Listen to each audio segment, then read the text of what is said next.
Assalamualaikum warahmatullahi wabarakatuh. Bapak dan Ibu yang terhormat, berikut adalah informasi sekaitan dengan kerangka pembelajaran mendalam. Kerangka pembelajaran merupakan panduan sistematis untuk menciptakan ekosistem pendidikan yang mendukung pembelajaran. Fokus utama kerangka ini adalah mendorong pembelajaran yang bermakna, reflektif, dan kontekstual melalui praktik, lingkungan, dan kemitraan yang terencana.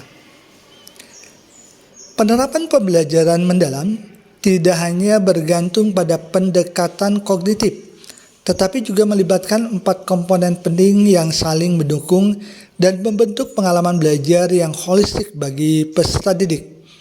Keempat komponen ini adalah praktek pedagogis, kemitraan pembelajaran, lingkungan pembelajaran, dan pemanfaatan teknologi digital. Kerangka pembelajaran pada aspek praktik pedagogis atau praktik pedagogis strategi mengajar yang dipilih guru untuk mencapai tujuan belajar dalam mencapai dimensi profil lulusan. Untuk mewujudkan pembelajaran mendalam, guru berfokus pada pengalaman belajar peserta didik yang autentik, mengutamakan praktik nyata, mendorong keterampilan berpikir tingkat tinggi dan kolaborasi.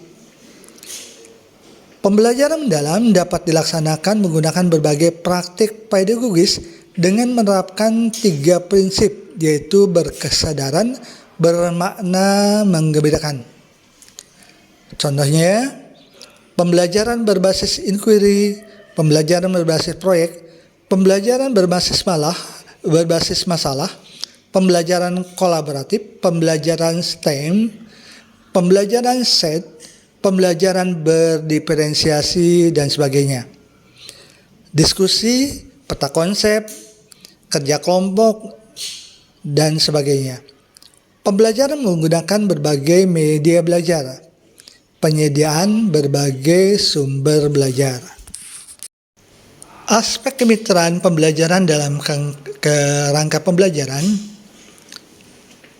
Kemitraan pembelajaran atau learning partnership membentuk hubungan yang dinamis antara guru, peserta didik, orang tua, komunitas, dan mitra profesional. Pendekatan ini memindahkan kontrol pembelajaran dari guru saja menjadi kolaborasi bersama.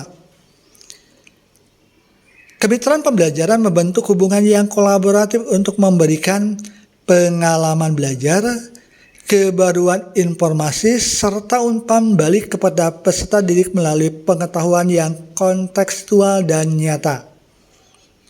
Contoh kemitraan pada lingkungan sekolah, kepala sekolah, pengawas sekolah, guru, dan peserta didik, dan lainnya. Pada lingkungan luar sekolah, MGMP, mitra profesional, dunia usaha, dunia industri, dan dunia kerja, serta institusi atau lembaga pendidikan, media, dan lainnya. Pada masyarakat, orang tua, komunitas, tokoh masyarakat, organisasi keagamaan dan atau budaya, dan lainnya. Contoh kemitraan pembelajaran, kerjasama pendidik dengan murid dalam perancangan pembelajaran, proses asesmen, dan sebagainya. Kerjasama pendidik dengan rekan sejawat dalam berbagai praktik baik, perencanaan, refleksi, evaluasi, dan sebagainya. Kerjasama peserta didik dengan orang tua untuk mendukung program pembelajaran yang dilakukan di sekolah, seperti melibatkan orang tua menjadi guru tamu. Kerjasama pendidik dengan pihak luar sekolah seperti dunia kerja, puskesmas, dan lembaga lainnya yang terkait dengan pembelajaran. Kerjasama pendidik dengan universitas untuk memberikan wawasan ruang lingkup pembelajaran dan pekerjaan. Kerjasama murid dengan murid lain, murid lintas kelompok atau murid lintas kelas. Kerjasama murid dengan orang tua, kerjasama murid dengan pihak lain. Aspek lingkungan pembelajaran dalam kerangka pembelajaran. Lingkungan pembelajaran menekankan integrasi antara ruang fisik, ruang virtual, dan budaya belajar untuk mendukung pembelajaran mendalam. Ruang fisik dan virtual dirancang fleksibel sebagai tempat yang mendorong kolaborasi, refleksi, eksplorasi, dan berbagi ide sehingga dapat mengakomodasi berbagai gaya belajar peserta didik dengan optimal. Lingkungan pembelajaran menekankan integrasi antara budaya belajar, ruang fisik, dan ruang virtual untuk mendukung pembelajaran mendalam. Lingkungan pembelajaran menekankan lingkungan pembelajaran yang mendukung budaya belajar yang dikembangkan agar tercipta iklim belajar yang aman, nyaman, dan saling memuliakan untuk pembelajaran yang kondusif, interaktif, dan memotivasi peserta didik bereksplorasi, berekspresi, dan kolaborasi. Optimalisasi ruang fisik sebagai proses interaksi langsung dalam menciptakan suasana belajar yang kondusif, meningkatkan kenyamanan, serta mendukung pembelajaran mendalam seperti ruang kelas, laboratorium, ruang konseling, lingkungan sekolah, perpustakaan, lingkungan atau alam sekitar, ruang seni, ruang praktik keterampilan, ruang ibadah, aula atau auditorium, museum, dan lainnya. Pemanfaatan ruang virtual untuk interaksi, transfer ilmu, penilaian pembelajaran tanpa keterbatasan ruang fisik seperti desain pembelajaran daring, platform pembelajaran daring atau hibrid, dan penilaian daring, dan lainnya.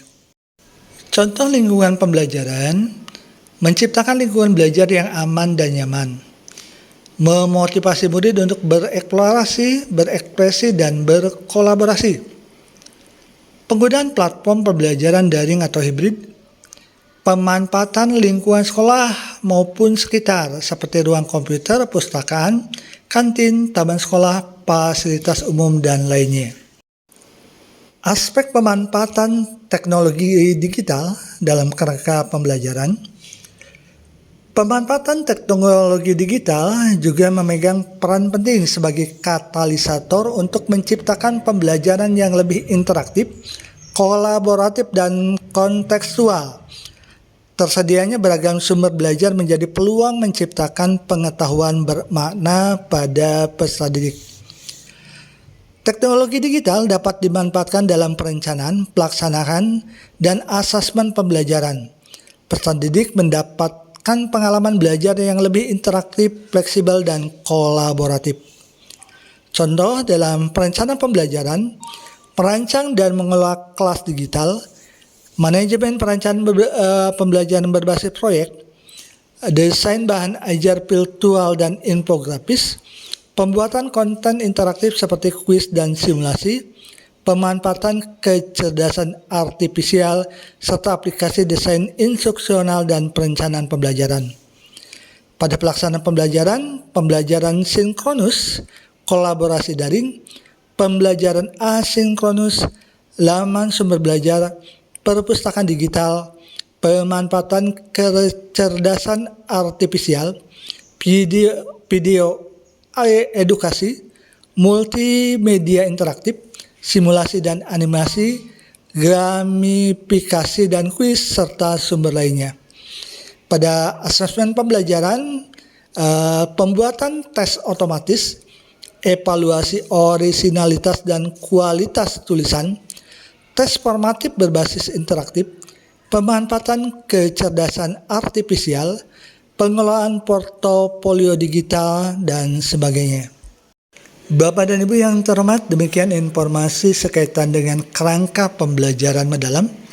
Terima kasih atas perhatiannya. Wassalamualaikum warahmatullahi wabarakatuh.